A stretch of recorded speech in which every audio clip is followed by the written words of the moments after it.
분들하고 인사 먼저 한번 나누시죠. 요 며칠 비가 참 많이 오고 새벽에 아마 빗소리 또 천둥소리 또 밖에서 막 누가 사진을 찍는 것 같고 막 그래서 잠을 설치신 분이 있으실지도 모르겠습니다. 그간 평안하셨습니까? 하고 인사 한번 나누시죠. 예. 예. 요즘 같은 때에는 그런 인사가 필요하지 않겠나 이런 생각들이 듭니다. 예. 세상 기후 자체가 지금 좀 그런 것 같습니다.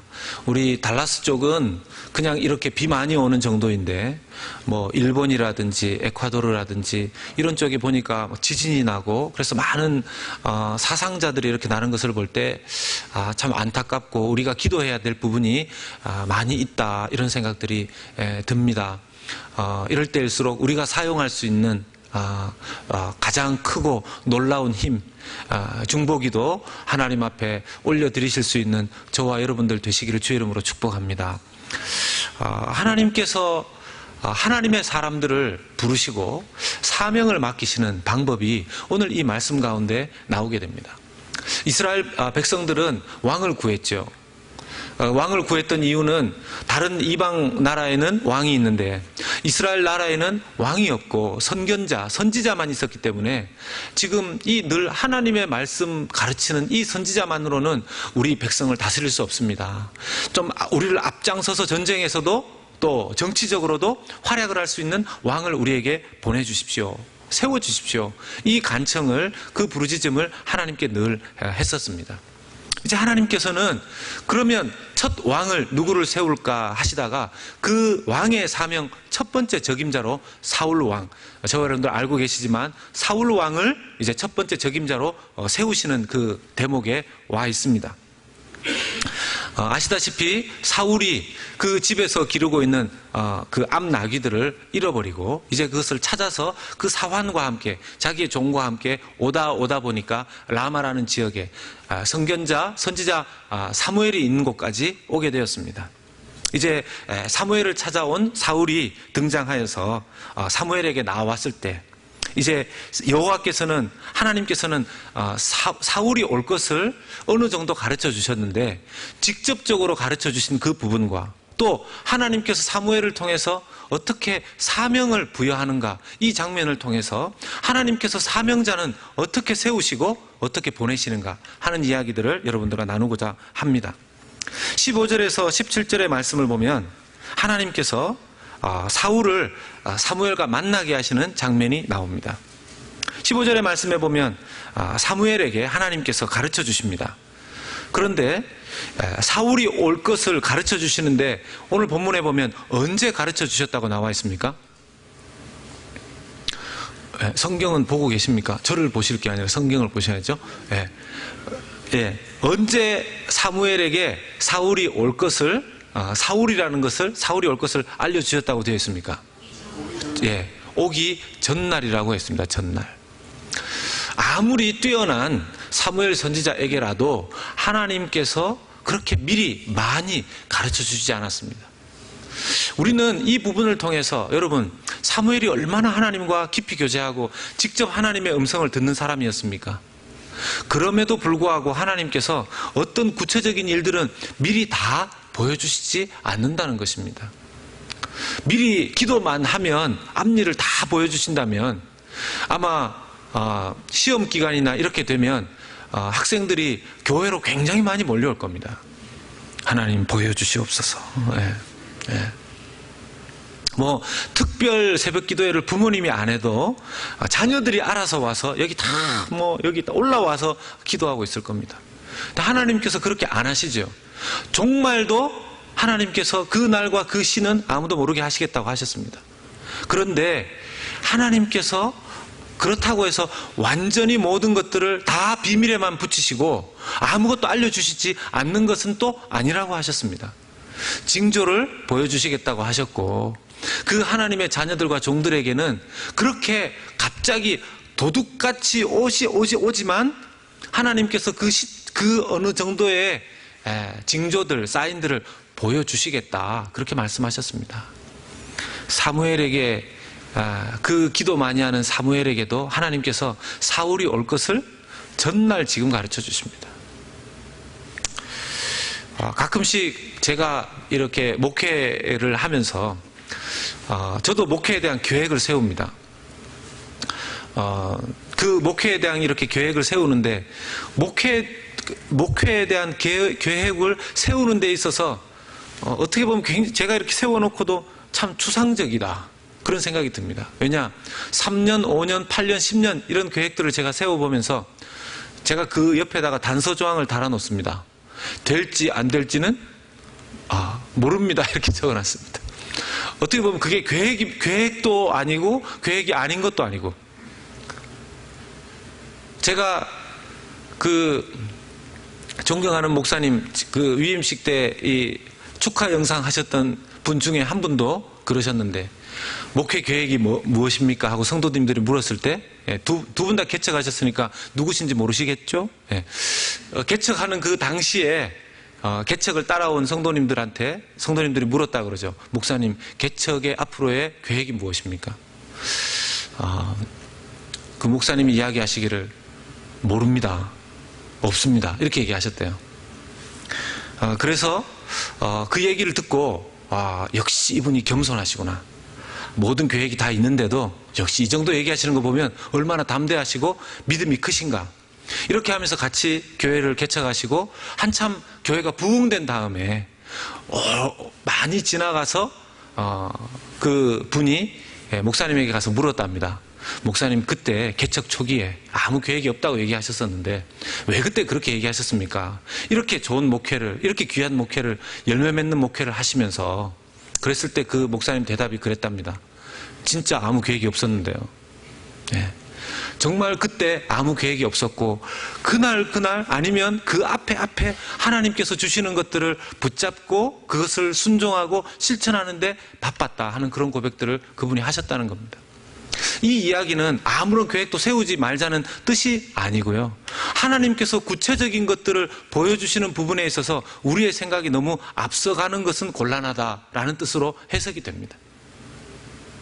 사무엘과 같은 그런 대선지자에게도 이랬었다라면 우리가 하나님 앞에 혹시라도 너무 구체적인 것들을 생각하고 그것에 맞지 않게 될 때 힘들어하고 힘 빠지고 무기력해지고 하는 그런 것들은 오히려 믿음이 좋은 것이 아니라 자기의 믿음을 점검해 봐야 되지 않나, 이런 생각들도 해보게 됩니다. 사무엘에게 사울이 오기 전날 가르쳐 주셨던 그 하나님의 말씀은 이랬습니다. 내일 이맘때에, 16절에 내일 이맘때에 내가 베냐민 땅에서 한 사람을 내게로 보내리니 너는 그에게 기름을 부어 내 백성 이스라엘의 지도자로 삼으라. 그가 내 백성을 블레셋 사람들의 손에서 구원하리라. 내 백성의 부르짖음이 내게 상달되었으므로 내가 그들을 돌보았노라 하셨더니. 여러분, 이 16절의 말씀 속에 내 백성이라는 단어가 몇 번 나옵니까? 이제 성경은 이렇게 보셔야 됩니다. 그죠? 성경 안에서 이렇게 하나님께서 자꾸 반복하는, 참 아이들은 나중에 때가 되어서 이렇게 철이 드는데 부모님이 자꾸 반복하는 그 잔소리 속에 하나님의 진리의 말씀이 들어있다. 그걸 깨달아야 되는데 나중에 다 크고 나서 보통 깨닫죠. 부부간에도 그런 것 같고요. 16절 한 절의 말씀 안에 내 백성이라는 단어가 3번이나 나옵니다. 히브리어 원어는 2번 나옵니다, 사실은. 근데 이제 내 백성이라는 단어를 번역할 때 충분히 내 백성이라고도 할 수 있는 다른 단어도 있어서 3번을 만든 것입니다. 사무엘에게 하나님께서 말씀하실 때 강조하는 것이 이건 네 백성 아니라는 겁니다. 앞으로 세울 왕이라 할지라도 그 왕조차도 네 백성 아니라는 겁니다. 하나님의 백성이라는 거죠. 이걸 사무엘에게 확실하게 주지시키고 계시고, 사무엘은 새롭게 세워질 사울 왕에게 그것을 분명하게 알려주기를 하나님께서 말씀하시는 겁니다. 누구라도 그것이 가장 높은 지위에 올라가 있는 그 사람이라 할지라도 자기 백성, 자기 사람, 내 소유 아니라는 것을 분명히 해야 된다는 것이죠. 이건 많은 부분에 해당될 것입니다. 여러분, 그래서 하나님께서 지금 사울을 사명자로 세우시는 부분에 있어서 하나님의 사명을 맡기실 그 지도자에게, 리더에게 무엇을 지금 하나님 준비시키시고 있는 장면입니까? 지금 내가 너에게 맡기는 그 일들은 네 일이 아니라는 겁니다. 우리 사랑하는 여기에 교구장님들도 계시고 구역 강사님들, 구역장님들 다 계시죠. 저처럼 또 전체 사역을 책임 맡고 있는 담임 목사도 있고 또 각 그 사역 파트를 맡고 있는 사역자들도 있고, 하나님께서 우리에게 그 사명을 맡기셨을 때 그 사명은 결국은 하나님께서 평가하시고 판단하실, 왜 그렇습니까? 하나님의 것들입니다. 하나님의 사람들입니다. 하나님의 양들입니다. 마치 자기 것처럼 그렇게 하면 안 된다라는 것이죠. 가끔씩 가슴 아픈 얘기 중에 어떤 교회가 옮기게 될 때 성도들이 막 줄어들고 그래서 신문에 이렇게 나는 경우가 있습니다. 교회 팝니다. 때로는 그 교회를 이렇게 건물만 파는 게 아니라 어떤 때는 남아있는 성도들까지 같이 넘긴다는 그런 얘기도 들은 적이 있습니다. 이미 그 교회, 아니 더 정확하게 말하면 그 지도자가 누구인지 모르지만 그분은 사명자가 아닌 것입니다. 사명자가 아닌 것입니다. 내 백성, 하나님의 백성입니다. 그것을 잊으면 자기 소유인 것처럼 생각하고 자기 소유인 것처럼 행동하게 되어 있습니다. 그 교회 만약에 개척한 목사님이 그 교회에 있다 할지라도, 개척한 멤버가 그 교회에 있다 할지라도 이것은 다 하나님의 것이라는 것입니다. 누구도 자기 소유로 더 작게, 더 크게 그렇게 말해서는 안 된다는 것이죠. 그 부분을 하나님께서는 계속 달아보신다는 것입니다. 그리고 분명히 백성들은 왕을 구했죠. 분명히 백성들은 왕을 구했습니다. 그런데 사무엘은 지금 하나님께서 사무엘에게 누구를 세우라고 하십니까? 지금 왕을 세우라고 했는데 누구를 16절에 보면 이스라엘의 뭐로 삼으라고 하십니까? 지도자로 삼으라고 합니다. 여러분, 이게 분명히 다른 단어입니다. 지도자는 리더입니다. 왕은 이 위에서 다스리는 사람이고요. 물론 지도자도 다스림이 있죠. 왜 하나님께서 굳이 사울을 부르실 때 사무엘 선지자에게 왕이라는 단어를 쓰지 않고 지도자라는 단어를 썼을까요? 첫 번째 세워져야 하는 이스라엘의 첫 왕은 그 백성들을 다스리고 군림하고 이런 사람이 아니라 백성들의 앞장서서 리드할 수 있는 리더로서 먼저 순종하고 먼저 복종하고 먼저 본을 보이는 그런 사람으로서 하나님께서 그 왕을, 사울 왕을 세우기를 원하셨다라는 것입니다. 다른 어떤 곳은 모르겠지만 하나님의 나라 안에서 또 하나님의 나라로서의 이 땅에서의 가시적인 교회 공동체로서 교회를 섬기는 지도자들은 세상의 리더십처럼 그렇게 섬겨서는 안 된다는 것을 이 말씀을 통해서도 우리는 알 수 있습니다. 리드하는 사람이 되려면 본을 먼저 보여야 된다는 것이죠. 우리 예수님 이 땅에 오셔서 어떻게 사셨습니까? 예수님께서 이 땅에 오셔서 말씀부터 가르치지 않으셨습니다. 먼저 행하신 후에 그 다음에 가르치셨습니다. 그분이 오자마자 그분이 유치원에 들어갔을 때, 그분이 초등학생이었을 때, 중학생이었을 때 마치 어린 나이에 왕이 되어서 함부로 세상을 다스렸던 그 수많은 이스라엘의 선대 왕들이 있었지만 예수님께서는 진정한 왕이셨음에도 불구하고 그 땅에 오셔서 어렸을 때부터 어른이 될 때까지 그는 가정 안에서 자기가 해야 될 역할, 또 자기의 나이에 맞게 해야 될 일들, 그런 일들을 친히 행하셨습니다. 말씀에 순종하면서. 오늘날 우리가 교회 안에서 회복해야 되는 리더십이 뭘까요? 예, 맞습니다. 본을 보이는 리더십.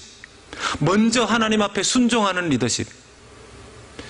하나님께서는 그러한 리더들이 많아질 때 하나님의 몸된 교회를 온전히 회복시켜 주실 줄로 믿습니다. 세상에 있는 그런 리더십의 모습이 교회 안으로 많이 들어왔죠. 참 조심해야 되는 부분들이 분명합니다. 하나님께서는 이렇게 사울 왕을 향하여서 네가 맡게 될 백성이 누구의 백성이며 너는 어떤 자세로 왕이 되어야 하는지를 사무엘을 통해서 첫 마음가짐을 알려주셨습니다. 이제 18절에서 27절의 말씀을 보면 그런 기본적인 텍스트는 사울에게 주셨지만 사울 왕은 갑자기 왕이 될 수는 없었던 것 같습니다. 그래서 18절에서 27절에 좀 왕다움을 가르치시는 그런 내용이 좀 나옵니다. 18절부터 보면 특별히 19절에 같이 한번 읽어보겠습니다. 19절 말씀 같이 한번 읽어보겠습니다. 시작. 사무엘이 사울에게 대답하여 이르되 내가 선견자이니라. 너는 내 앞서 산당으로 올라가라. 너희가 오늘 나와 함께 먹을 것이요 아침에는 내가 너를 보내되 내 마음에 있는 것을 다 내게 말하리라. 지금 사울은 선견자 사무엘을 처음 봅니다. 선지자가 누군지도 몰랐고요. 그런데 사무엘은 사울을 보자마자 알았습니다. 하나님께서 사무엘에게 주셨던 그런 사람을 보는 안목이 이때 이렇게 나타난 것 같습니다. 사람을 참 본다는 것 쉽지가 않죠. 아직까지 사울에게는 그런 눈은 별로 보이지가 않습니다. 그런데 사무엘과 사울의 첫 만남을 통해서 하나님께서 사무엘을 통해서 사울을 세울 때의 첫 방식이 왔구나. 당신이 앞으로 왕이 될 사람입니다. 이리 오십시오. 당신은 왕으로 세우겠습니다. 이렇게 하지 않는 것을 보게 됩니다. 처음 사울을 만나서 했던 이름이 이게 앞에 둘 다 사자가 들어가니까 계속 사무엘과 사울의 첫 만남에서 했었던 일은 무엇입니까? 같이 밥을 먹는 것이었습니다. 여러분, 우리가 하나님께서 하나님의 사람을 세우실 때 먼저 그 교제권 안으로 하나님께서 그 사람을 불러들이시는 것을 보게 됩니다. 그런 의미에서 교제는 굉장히 중요한 것이에요. 하나님께서 우리 달라스 연합교회에 사람을 세우실 때 누가 사람이 오면 그냥 다짜고짜 그때부터 딱 해서 성경 주고 자 이제 우리 달라스 연합교회에 등록을 하셨으니까 오늘부터 성경 한 장씩 읽어오시고 일주일 후에 오실 때 체크 안 해오시면 벌금 하루에 1부씩 이렇게 되어서 그 사람이 우리 교회에 적응하거나 우리 교회에 하나님 보내주신 그 일꾼이 되지 않는다는 것입니다. 우리 교회에 하나님께서 오게 하신 분들, 그분들 다 하나님께서 부르신 사명자인 줄로 믿습니다. 그러면 그 사명자 되게 하는 그 일의 첫 번째는 뭐라고요? 함께 교제하는 것이라는 겁니다. 함께 교제하는 것이라는 겁니다. 잘하고 계시죠? 잘하고 계시죠? 누가 왔는지, 누가 가는지, 네. 분명히 한 2주 빠지고 왔는데도, 아이고, 지난주에도 이렇게 얘기하시고 이러면 겨우 2주 어떻게 몸 힘들어서 빠졌는데, 오랜만에 나왔는데, 그거 못 알아보고, 아이고, 지난주에 볼 때보다 얼굴이 더 좋아졌네. 이렇게 얘기하면 상처받습니다. 내가 다음 주에 나와야 되는가, 안 나와야 되는가. 근데 이게 쉽지가 않죠. 여러분, 교제가 정말 중요합니다. 우리 연합교회 안에 점심시간에 꼭 보시고, 이렇게 같이 식사하시는 분들, 저는 거의 점심 때 밥을 지금 먹는 건지, 이렇게 어떻게 되는지 잘 모릅니다. 이렇게 딱 돌아보느라, 그때가 아니면 일주일에 제가 슈퍼맨도 아니고요. 일주일에 저희 교회 성도들을 다 돌아볼 수 없습니다. 그런데 하루는 저희 교회 성도들을 다 볼 수 있는 날이 있어요. 그날이 언제일까요?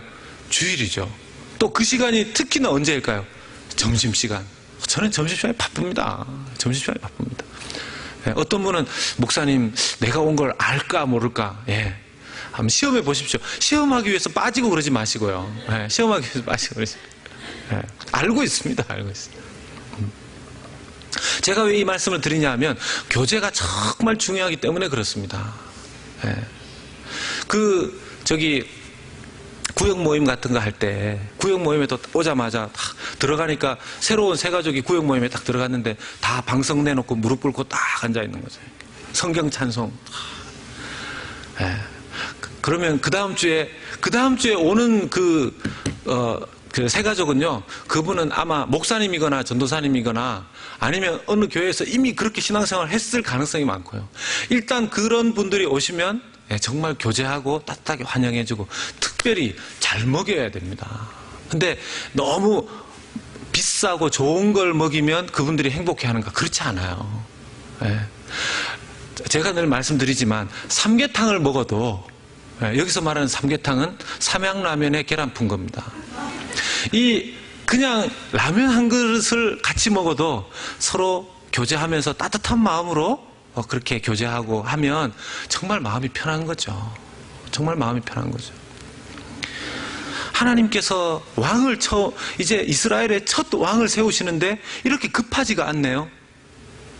사무엘은 그걸 다 알고 있는 유일한 사람임에도 불구하고 먼저 식사 교제부터 하는 것을 보게 됩니다. 그렇게 하려고 하니까 아마 사울의 마음속에는 내가 지금 밥 먹을 시간이 없는데 잃어버린 이 암나귀 찾으러 가야 되는데 라는 생각을 했는데 사무엘이 알았던 것 같아요. 사흘 전에 20절의 말씀에 보면 사흘 전에 잃어버린 내 암나귀를 염려하지 말라. 찾았느니라. 여러분, 이 말씀을 보면 우리가 힌트를 얻어야 됩니다. 내 삶에 어떤 해프닝이 일어날 때 단순히 그것을 잃어버리고 그것이 문제가 되고 하나님께서는 그 재산 손해보게 하시고 몸이 아프게 하시고 누구 때문에 마음에 상처받게 하시고 충돌 일어나게 하시고 그걸 하나님이 원하시는 게 아니죠. 대부분의 경우에는 뭡니까? 하나님께서 그 어떤 해프닝을 통해서 말씀을 주시기를 원하십니다. 그 해프닝 가운데 하나님께서 앤서로 하나님의 말씀을 주시기를 원하십니다. 그래서 정말 이런 감각이 있는 분들, 영적으로 정말 뭔가가 회복되신 분들은 어떤 해프닝이 일어나면 누군가 관계 때문에 아주 열받는 일이든지 아니면 어떤 큰 손해를 본 일이든지 아니면 육체적으로 갑자기 큰 어려움에 처하신 분이시든지 간에 이런 영적인 감각이 생기신 분들은 어떻게 해서든지 말씀과 기도의 자리로 들어가는 것을 보게 됩니다. 제가 얼마 전에도 들은 이야기 중에 큰 어떤 이렇게 비즈니스 하시면서 위기가 있었는데 몸으로도 마음으로도 너무 상하셨지만 그때 다른 걸 하지 않고 기도하려고, 기도에 무릎을 꿇으려고 말씀을 가지고서 정신을 차리시려고 애를 쓰신 분의 이야기를 들었어요. 너무 잘하신 거죠. 너무 잘하신 거죠. 근데 그런 영성을 가지기가 쉽지 않습니다. 그런 영성을 가지기가 쉽지 않습니다. 우리는 어떤 위기 상황이 되면 그것에 대한 전문가, 그래서 보통 감기만 안 걸리던 감기에 이상한 증상만 돼도 인터넷 막 찾아가지고 닥터한테 가보지도 않고 자기 혼자서 이미 병 진단을 다 내리고 병원에 오시는 분들이 얼마나 많습니까? 그래서 안 먹어야 되는 약까지 먹고 오셔가지고 그것까지 해결하느라 정말 고생을 많이 하죠. 하나님께서 우리의 인생에 일으키시는 해프닝들 말씀으로 잘 해결하고 계십니까? 오늘 내가 하나님 앞에 일어났던 모든 일들을 말씀으로 해석할 수 있다면 하나님께서 내게 일으키신 그 일들도 작은 일들, 큰 일들 때로는 너무 쉽게 해결될 수 있다는 것을 한번 생각해 보십시오. 제가 이렇게 말씀은 드리지만 저도 그렇게 반응하지 못할 때가 많습니다. 근데 다른 일들은 다 잘 되는데요, 제 가족의 일들은 참 잘 안 되더라고요. 그래서 여러분 아시지 않습니까? 이 부부 간에는 운전 연습도 가르쳐 주면 안 되고, 부모가 자식한테 공부 가르쳐 주고, 피아노 가르쳐 주고, 이런 거 절대로 하면 안 되는 거 아시죠? 가족에 대해서는 제가 말씀으로, 다른 분이 저한테 상담하면, 집사님, 말씀을 한번 생각해 보십시다. 이렇게 기도하면 이런 생각들을 해볼 수 있지 않겠습니까? 이렇게 대답하는데요, 가족들이 저한테 얘기하면, 그걸 말이라고요? 생각이 있는 거야, 없는 거야? 이런 말이 탁 튀어나오기가 쉬운 걸 보면 저도 아직 한참 멀었는 것 같습니다. 하나님의 말씀으로 일어나는 모든 사건들을 해석할 수 있는 그 수준이 사실은 하나님께서 원하시는 그 리더의 자리에 올라가야 될 사람의 수준이라는 것입니다. 여러분, 이 부분에서 조심해야 되는 게 공동체 안에 리더를 세울 때 무조건 열심 있는 사람만 세우면 안 된다는 거예요. 열심 있는 사람. 여러분, 교회 안에만 열심 있는 사람이 있는 게 아니죠. 지금 김 목사가 무슨 얘기를 하려고 하느냐. 교회 안에만 열심히 있는 사람이 있는 게 아닙니다. 절에 가도 열심히 있는 사람이 있어요. 지금 요즘 이슬람들은 너무 지나친 열심을 내니까 막 몸에다가 막 그런 말도 안 되는 그런 어처구니 없는 짓을 하지 않습니까?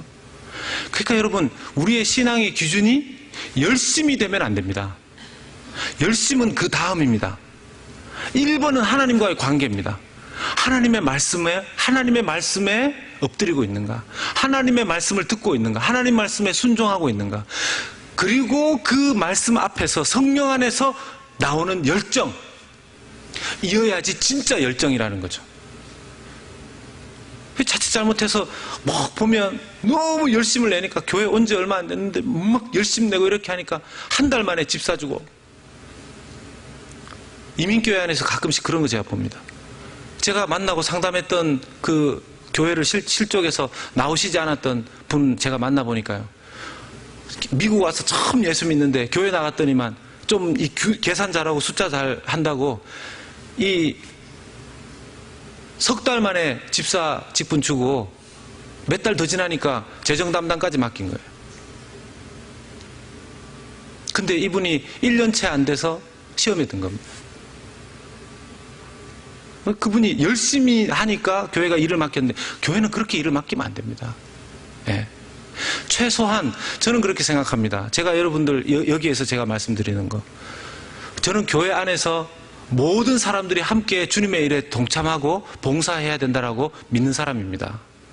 가능하면 100세 어르신들까지 하실 수 있다면 한 가지 봉사는 교회 안에서 저는 해야 된다라고 생각합니다.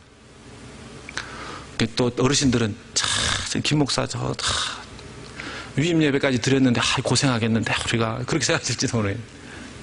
물론 그 하실 수 있는 분량의 그 일을 하시면 되죠. 기도도 그 일에 들어가게 되고요. 그런 측면에서 저는 교회 안에서 노는 사람이 있으면 안 된다라고 생각합니다. 새 가족이라 할지라도 교회에 오셔서 이런 봉사를 하고 싶습니다. 저는 해야 된다고 생각합니다. 그러나 오늘 드리는 말씀이 뭡니까?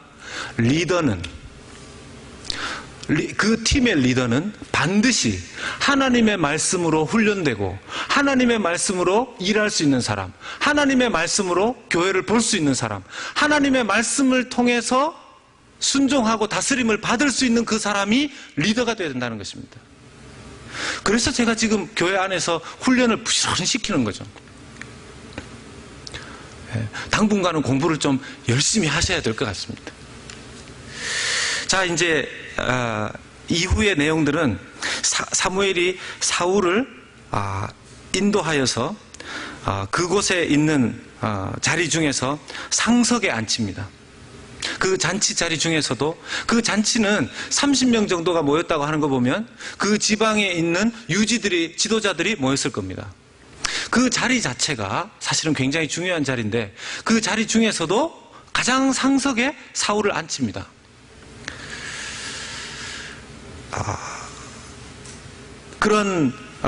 그렇게 계속해서 할 때에 21절에도 사울이 이렇게 고백하지 않습니까? 사울이 대답하여 이르되 나는 이스라엘 지파의 가장 작은 지파 베냐민 사람이 아니니까 또 나의 가족은 베냐민 지파 모든 가족 중에 가장 미약하지 아니하니까. 자기 스스로 굉장히 낮추고 있죠. 어떻게 보면 하나님께서 사울을 선택하신 이유가 이 겸손 때문인지 모르겠습니다. 사실 베냐민 지파가 순서상으로는 그렇지만 전쟁에 나가서는 아주 승리했던 센 지파입니다. 그리고 자기 아버지가 베냐민 지파 중에서도 가장 미약하다. 그렇지 않습니다. 여러분, 그때 당시에 가축을 이 정도 가지고 있고, 여러분 우리 이전에 공부했던 사무엘상 내용을 보면 어느 정도 살았던 그런 아버지입니다. 종까지 데리고 있지 않습니까? 그런 그가 스스로 말하기를 베냐민 지파가 작고 그 베냐민 지파 중에서도 우리 가족은 제일 미약한 가족입니다. 이렇게 이야기하죠. 굉장히 겸손한 거죠. 하나님께서는 이 겸손한 마음을 보셨던 것 같습니다. 문제는 이 초심을 그가 왕이 되어서까지 유지했었어야 한다는 것이죠. 이게 쉽지가 않은 겁니다. 계속 한번 보면요. 사무엘이 사울 이 청년을, 그때만 해도 청년이죠. 근데 본문에는 나와 있지 않은데 사울은 그때 당시에 이미 결혼한 것으로 되어 있습니다. 이미 결혼을 한 것으로 되어 있습니다.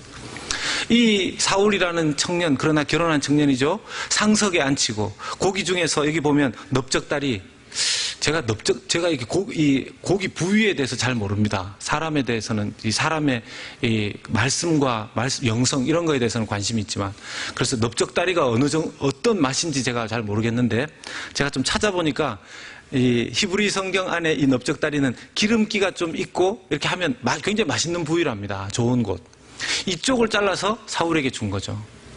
그러니까 사울도 지금 이런 대접 상석에 앉아보고 맛있는 것만 따로 떼서 준비한 것을 이렇게 주고 이런 걸 먹어보면서 본인도 굉장히 놀랐던 겁니다.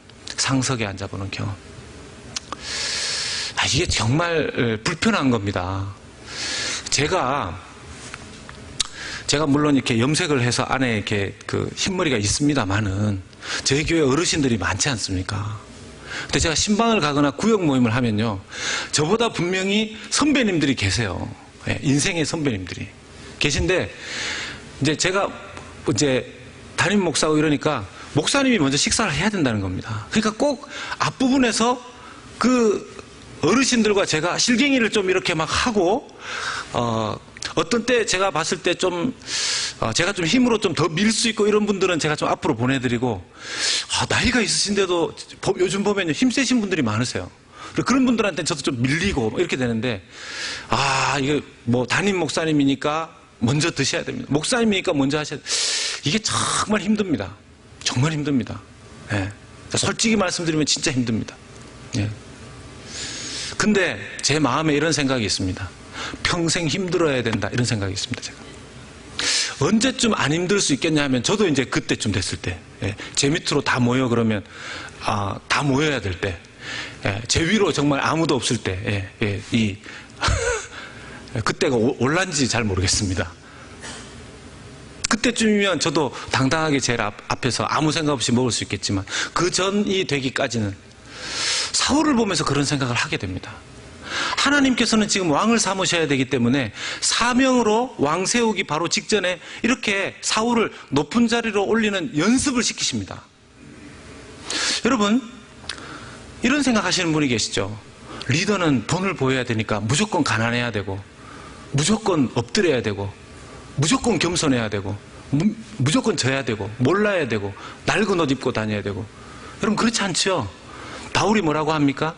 가난한데도 처해봐야 하고 부한데도 처해볼 수 있어야 된다고 했습니다. 하나님께서 사울을 왕으로 세우시기 전에 왕으로 대접받는 훈련을, 매너와 에티켓 연습을 지금 하고 계신 걸 보게 됩니다. 제가요, 아까 그런 말씀도 드렸고, 제가 제 고향이 그 이름도 빛나는 시골 중에서 동촌이라고 들어보셨을란가 모르겠는데, 촌입니다. 예, 저는 거기가 정말 번화한 곳이라고 생각했는데 나중에 서울 올라가 보니까 진짜 아니더라고요. 예, 정말 변두리. 근데 제가 목회를 하고 하면서 어떤 때 이렇게 서울이나 이런 데서 어떤 사역팀 모이고 이렇게 할 때는 정말 평생 처음 가보는 호텔에서 지금 저 호텔을 내가 신은 신발을 신고 들어갈 수 있느냐 없느냐 이것도 헷갈리는 그 정도의 깨끗한 대리석으로 된 호텔을 들어가서 가장 좋은 룸으로 들어가서 거기서 호텔 뷔페를 먹어야 될 때 먹고 체할 것 같더라고요. 정말. 제 전도사 때요. 근데 제가 그때 그런 음식들을 먹으면서 제가 했던 생각들이 있습니다. 처음에는 신기하다, 내가 이런 대접을 받아도 되나 그러다가 어느 정도 배가 좀 부르니까 하나님께서 저한테 딱 깨닫게 하신 생각이 나중에 하나 크시겠다 그런 생각이 들었습니다. 근데 그 생각이 맞았던 것 같아요. 하나님께서 저를 잘 뭔가를 대접해 주실 때는 저는 마음에 각오를 합니다. 그래서 여러분들 저한테 너무 잘해주지 마세요. 예. 지난 위임 예배 때도 우리 장로님들이 따로 해서 저한테 이렇게 목사님 이건 양복하십시오 이렇게 주셨어요, 선물을. 예. 참 그런 것도 부담스럽습니다. 제 아내한테도 선물하시고. 예. 이제 그런 걸 받고 제가 일주일 동안 위임 예배 드리고 한 일주일 동안 참 우울했습니다. 앞으로 어떻게 해야 되나? 앞으로 어떻게 해야 되나? 예. 제가 어떻게 보면 지금 교회도 평안하고 교회가 계속 이렇게 하나님께서 주시는 은혜가 있으려고 하는 이때 제가 오늘 어떤 분과 만나서 점심때 교제하고 좀 이야기를 나누면서 정신이 번쩍 들었습니다. 자칫 잘못하면 이 분위기에 제 사명의 원래의 것을 혹시라도 조금이라도 제가 놓칠까 봐요.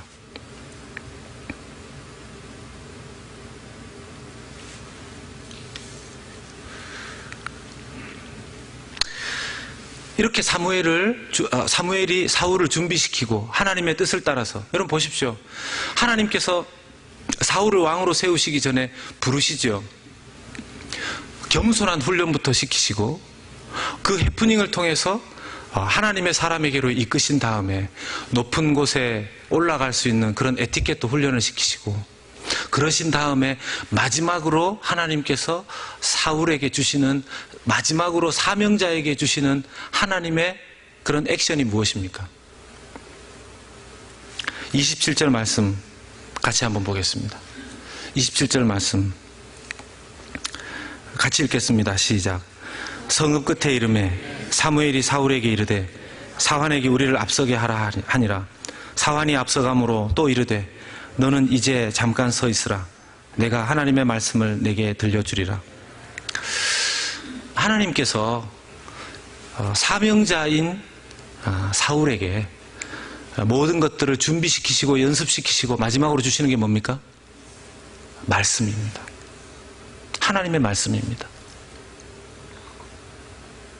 다른 어떤 훈련, 다른 어떤 준비도 사명자에게 최종적인 것이 아니라는 것입니다. 제가 이 말씀 하나, 이 이야기 하나 드리고 마치려고 합니다. 이전 한 신대원에, 이전에 어떤 한 신대원에 그 목사님들이 와서 그 연장 교육을 받는 그런 때에 설문조사를 했다고 합니다. 62명의 목사님들이 목회자 연장 교육을 받고 계셨는데 그 설문지의 내용이 뭐였냐면요.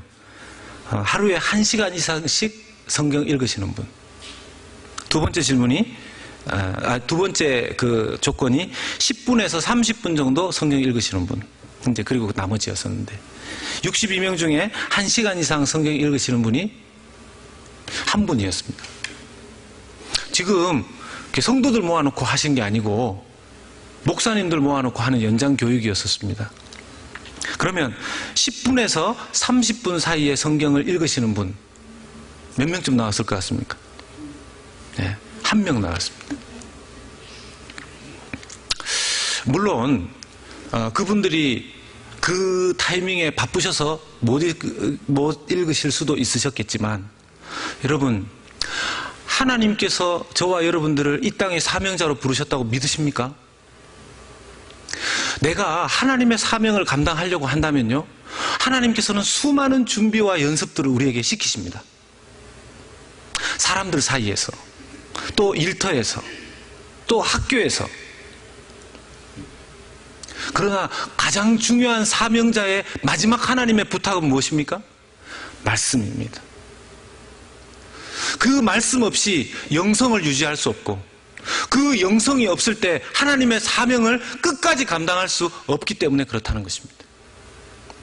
사울에게 하나님께서는 사실 실패하지 않는 왕으로서의 모든 것들을 가르쳐 주셨습니다. 어떻게 겸손해야 되는지, 왜 너를 불렀는지, 나는 그러면 네가 겸손하면 어떻게 세울 것인지, 그렇게 세워졌을 때 무엇을 끝까지 의지해야 되는지. 그런데 사울은 이 처음의 장면들을 마음에 새겨놓지 못하고 나중에 교만하게 되었고, 말씀을 붙드는 것이 아니라 사람들의 목소리를 붙들게 되었고, 그래서 이스라엘의 축복된 첫 왕이었었지만 또한 이스라엘의 가장 첫 번째로 실패한 왕으로 비참하게 그 인생을 마무리하게 되었죠. 여러분, 저와 여러분 이 땅에서 하나님 앞에 부름받은 사명자로서의 인생 잘 마무리하려면 정말 영성을 그 누구보다도 갈고 닦아야 되고요. 그것에 있어서 말씀, 하나님의 말씀 앞에 서는 것. 저는 저희 연합교회 전 교인들이 하나님의 말씀에 대해서 자칫 잘못하면요, 교회가 숫자 자랑하고 교회가 헌금 많아지는 거 좋아하고, 여러분 그건 다 부수적인 것들이죠. 만약에 그 교회가 말씀이 중심이 되지 않고 하나님의 말씀을 순종하지 않고 하나님의 말씀을 받드는 일에 열심 내지 않는다면 그건 그냥 양적인 증가에 불과한 것이죠. 질적인 성장은 아닌 것이죠.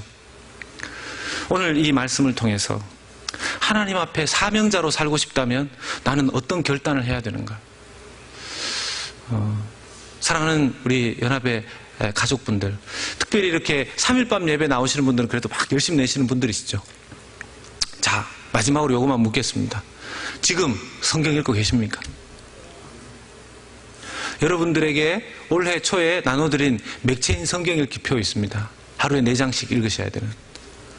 저는 맥체인 성경 읽기표가 안 맞습니다, 이런 분도 계시더라고요. 그러면 하루에 4장 이상씩 꼭 읽으십시오. 다른 것이라도. 그리고 큐티 하셔야 됩니다. 제가 지금 중보기도 학교 하고 있는데요. 이 중보기도 학교가 끝나서 다시 좀 준비한 다음에 제가 큐티 세미나도 할 겁니다. 할 거 우리 교회 정말 무지무지하게 많더라고요. 그래서 즐겁고 신납니다. 우리 연합교회에 계신 한 분 한 분이 그 말씀 꼭 붙잡고 마지막까지 달려가심으로 말미암아 어떤 왕처럼 실패자로 사명으로 부름받았는데 실패자로 끝내는 인생이 아니라 사명자로 부름받아서 하나님 앞에 하나님의 마음에 합한 자로 끝을 맺는 모든 사랑하는 주님의 백성들, 종들 다 되시기를 예수님의 이름으로 축원합니다. 우리 이 찬양 같이 한번 신실하게 진실하게 거룩하게 살게 하소서. 이 찬양 한번 부르고 우리 기도하고 마치고자 합니다.